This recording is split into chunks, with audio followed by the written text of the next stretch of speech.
Hello, everybody, and welcome along to a special edition of the Event Industry News podcast. Beginning on Monday, the 17th of September, every day of that working week, Event Industry News will be publishing a special edition of the podcast to coincide with Event Wellbeing Week 2018. This was an initiative that was started last year. Event Wellbeing Week 2017 was the inaugural event, and it's organised by eventwell.org. We're going to be talking to a different guest each day to coincide with that week. And today, I'm delighted to welcome Melissa Noakes to the podcast. Hello, Mel. Hello, thanks for having me. No problem at all. Thanks for coming on. As I said, we're doing this special series of the podcast all this week to coincide with Event Wellbeing Week 2018.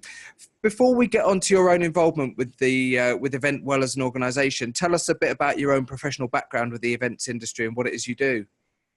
So I've been fortunate enough to be in the events industry for over 15 years. I've worked both agency side and client side. So I started my career agency side and then joined Sony Ericsson, where I became the head of experiential marketing globally and was in that role for 10 years. So I was really lucky to work both agency and client side. And most recently, I'm working with Santander, heading up their UK events and divisional sponsorship team.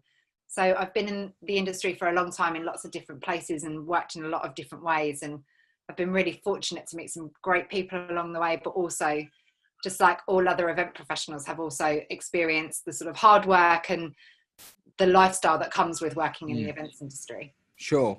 And not to suggest that, you know, some event professionals have it easier than others, but just given some of the names that you dropped in there and the companies that you have done work for, these are global brands with big budgets and big expectations, undoubtedly. So I'm guessing the subject of well-being is something that you will have come across professionally in your career.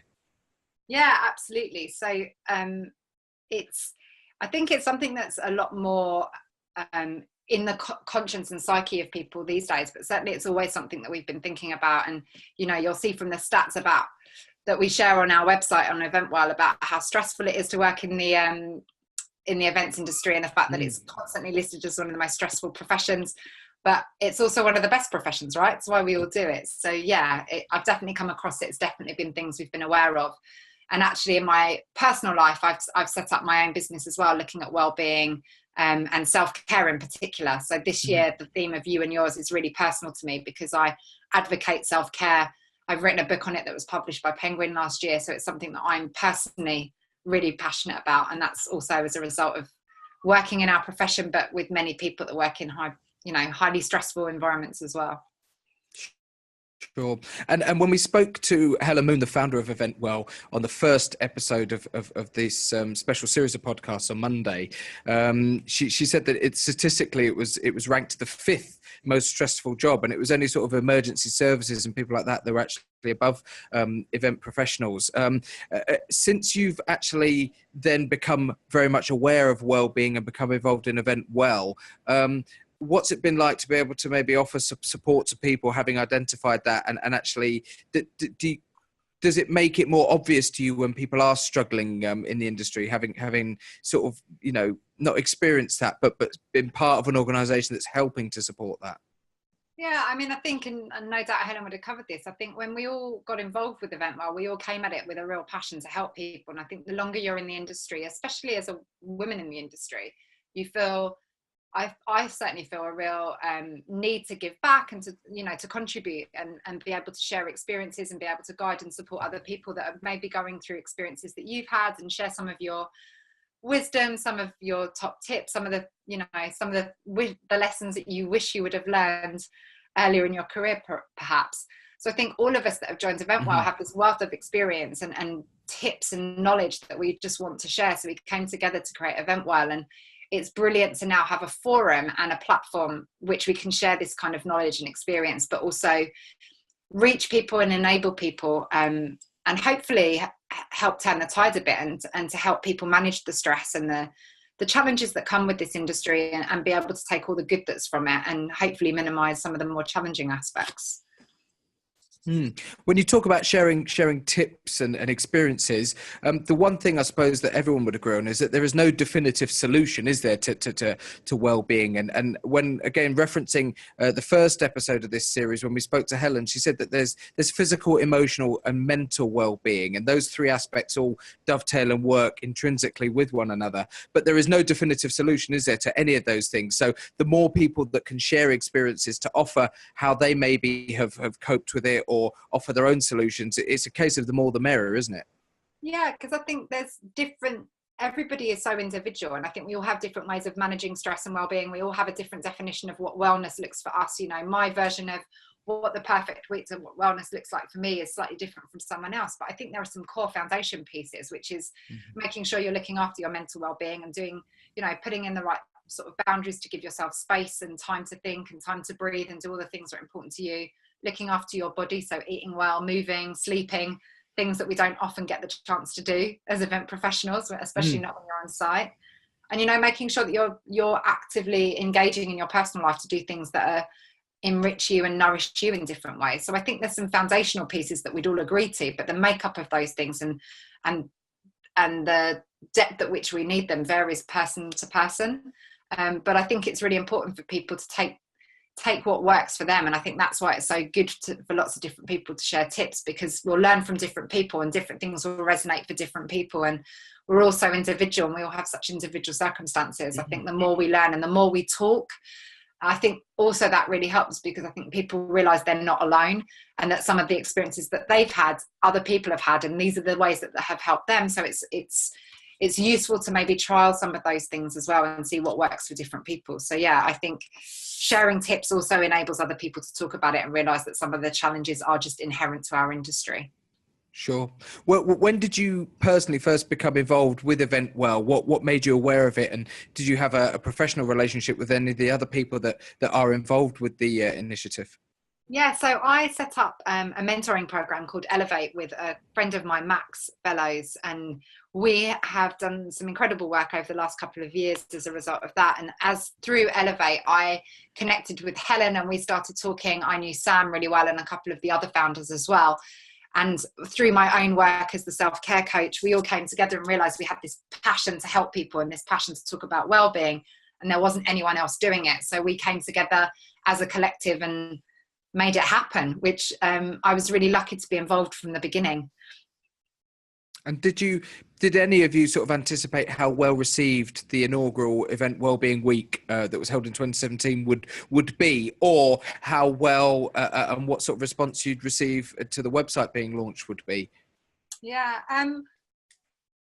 yes and no, I'd say. I think we all knew that this was needed, and I think we all knew that there was a real gap and people weren't really talking about it. It was almost one of those elephants in the room. So we knew it was needed. I think the response, though, has been really overwhelming in some ways, but also really gratifying, because you're like, okay, we really do know our industry and we really knew that this was a problem, and actually people are really resonating and responding. And I think the thing for me anyway, and I think most of us shared this, we were really worried that we'd put something out and people would either be too embarrassed to talk about it or feel like there was some kind of barrier to communicating and sharing and sort of registering that, yeah, actually I do want to talk about this stuff and well-being is important to me and I do love my job, but I also want to be well and do other things as well.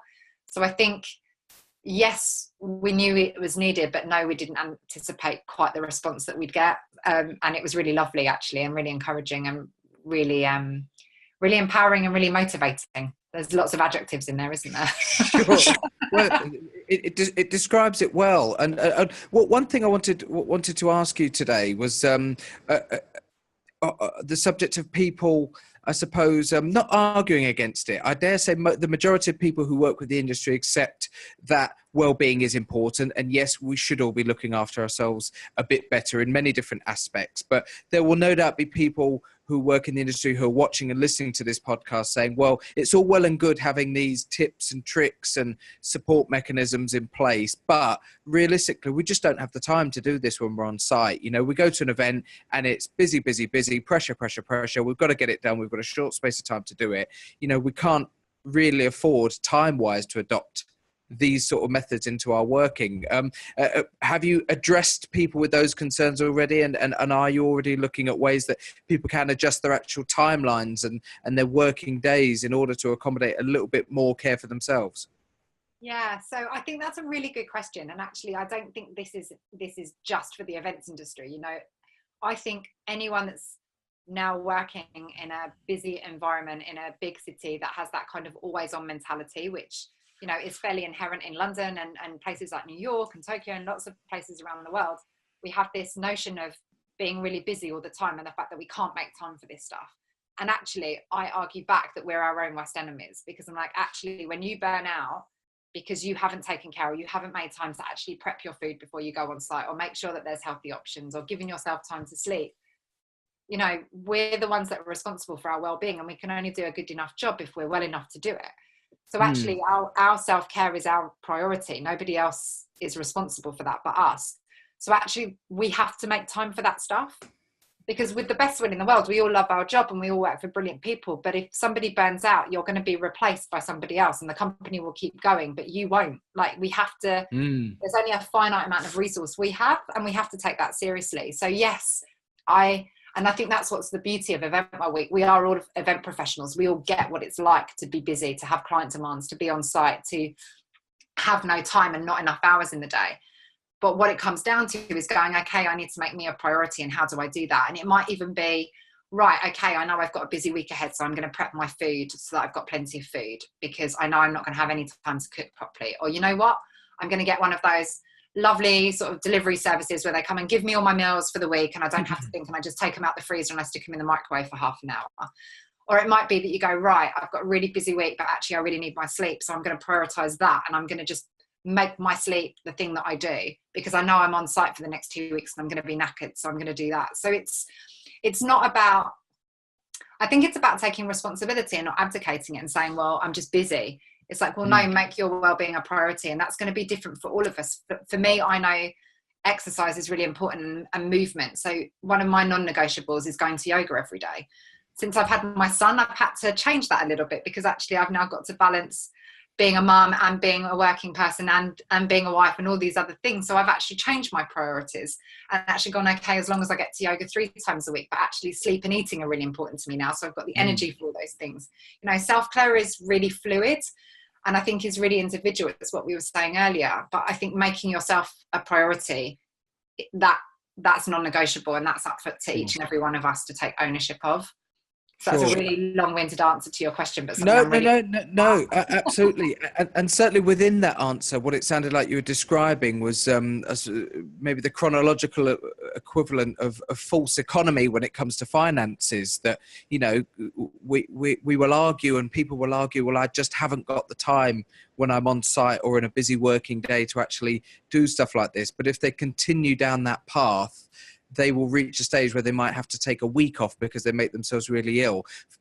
It's which, for the sake of taking 5-10 minutes at regular intervals during a day, actually would be far better off doing that sort of method instead. So it does sound like there's this sort of almost sort of false economy approach to time management that we take within the industry.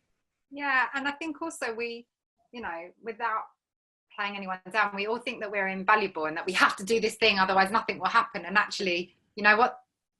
The president of the United States goes and plays golf every weekend. Fair enough, it might be Donald Trump, but, you know, he takes every Sunday off. You know, the government closes down for a few weeks. The world doesn't end. You know, if you take 10 minutes to go and have a breather or get some fresh air or do some exercise or sleep or whatever it is that's important to you, I'm pretty sure the world won't die. I'm pretty sure everything will still be standing in that company that you need to do. And I think we have to get better at prioritizing our time, but also prioritizing ourselves, because you're right, it's a false economy otherwise. Absolutely. And when it comes to the Event Wellbeing Week 2018, which just to recap for people who might only be tuning into this podcast as the first one that they've listened to of this series, began this week on the 17th, Monday the 17th of September, and it runs all of this week. What are the key messages being pushed out as part of Event Wellbeing Week 2018?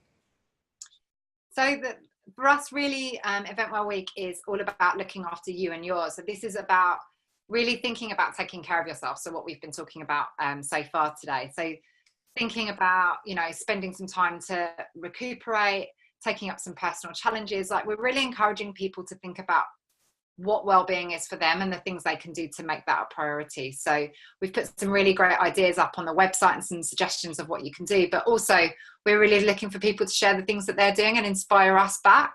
So the key messages are really about making sure that you're looking after you. Mm-hmm. And in yesterday's episode, I mentioned with our guest Mark Mayer that we go through these peaks and troughs as event professionals, where we have quieter periods, and then we have busier periods, and then really, really busy periods, and then manic periods, and then we almost have a bit of a crash after we've reached the peak, after the event has taken place, and that perhaps well-being and looking after yourself, it's not just in the build-up or actually when we're on site or actually in the middle of those really busy periods. Actually, it's important to carry that on after those peak periods as well, so that we're not experiencing the sort of the down of a trough as such. Yeah, I mean, there's always those peaks and troughs. We always call it the come down period, don't we, after an event where you're just a bit like, oh, I don't know what to do with myself. I have all this time on my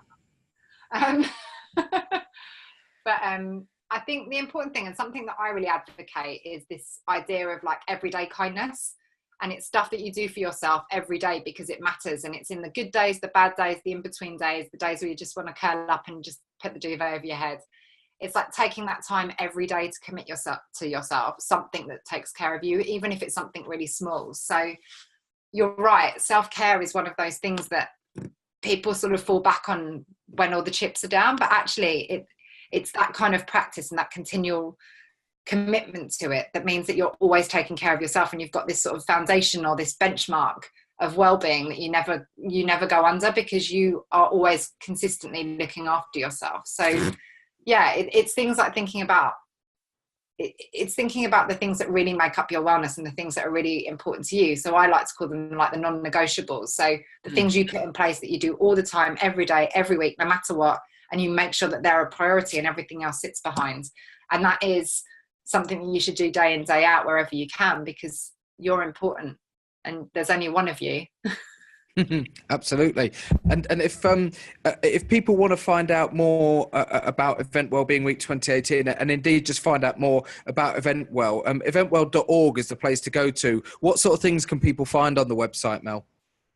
So you can find lots of tips, stories, blogs. We share lots of content there. There's research on there. There's lots of resources and places you can go for information and ideas. So we try to make that as varied as possible. So yeah, we're not only are we sharing it, but we're also looking for your feedback and comments as well. So it's definitely the place to go for all sorts of inspiration.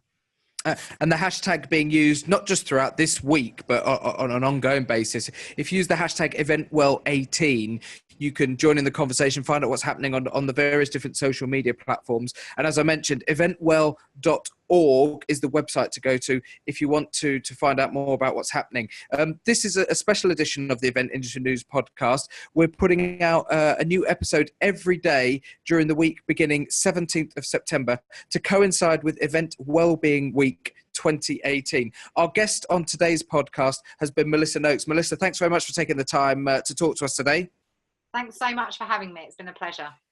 And if you're tuning into this episode and this is the first one that you've listened to in this special series, hop over to eventindustrynews.com or go to your podcast platform and check out the other episodes that we've gone. We're talking to a different guest every day this week, and I'm sure there's lots to be had on every different episode and things that you can find out about how you might like to get involved with Event Well. But that brings us to the end of today's episode. Thanks again to our guest, Mel, and we'll see you on the next episode. Thanks very much, everybody.